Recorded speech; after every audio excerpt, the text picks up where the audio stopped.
سلام ومرحبا بكم. اليوم جيتكم بواحد الوصفه شابه تاع مملحات في الطاجين بدون فرن بواحد العجينه سحريه خفيفه وطريه. نبداو هنايا. المقادير تاعنا نحتاجو 2 كيسان فارينه. انا راني نستعين بالبيتخان، بصح هي ما تحتاج دلك ولا حاجه خفيفه، ولا خليوها تريح واحد نص ساعه ولا ساعه مور ما تعجنوها. 2 كيسان تاع فارينه ولا 2 كيلات وكيلة تاع سميد هذاك الرطب كامل، نديروهم يدوروا يتجانسوا مع بعض، ونزيدوا لهم مغرف صغيره ملح. كما شفتوا هاد الوصفه ما درت فيها ني خميره عجين ني والو، كما تاع المسمن ما فيها والو.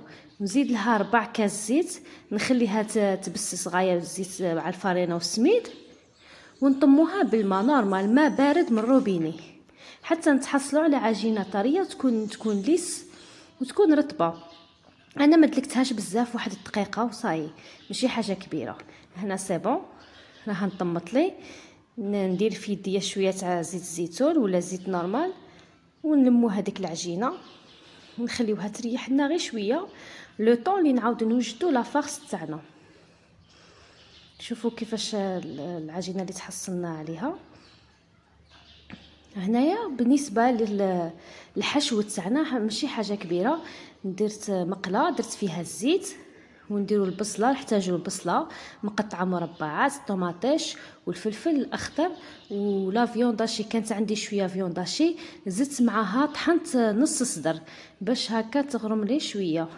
فوالا، نقليو هذيك البصله، نعاود نزيدو باقي المكونات اللي هي الطوماطيش والفلفل والتوابل واللحم. نبديو بالطوماطيش واللحم، وهذاك الفلفل تحبوا ديروه في وسط لافارس، تحبوا تخليوه هكذاك خضر باش يقعد لكم كروستيون. كي تجيو تعمروا تضيفوه في الوسط. كاين اللي يحب هذاك القرمشه تاع الفلفل ويحب البنه تاعه كي يكون خضر، وكاين اللي يفضل يطيبه. بالنسبه للتوابل نحتاجو ملح، فلفل احمر، كركم، كوري، فلفل اسود وشويه تاع الكركم، ونخلطوا كل شيء. شويه زنجبيل عفوا، ونخليوها تنشف شويه. هنايا انا فضلت نخلي الفلفل والزيتون في الاخير كي نجي نعمر. هنسيو نشوها غير شويه ونخليو شويه تاع لاصوص باش نعاود ندهنوهم. دوك تشوفوا معايا الطريقه. هنايا لاباط راها ريحت لنا شويه، لاخطر ما كما شفتوا ما دلكتهاش بزاف، غير لميتها في البيتخا وعطيتها الراحه باش هذاك السميد يطلق الخيط تاعه.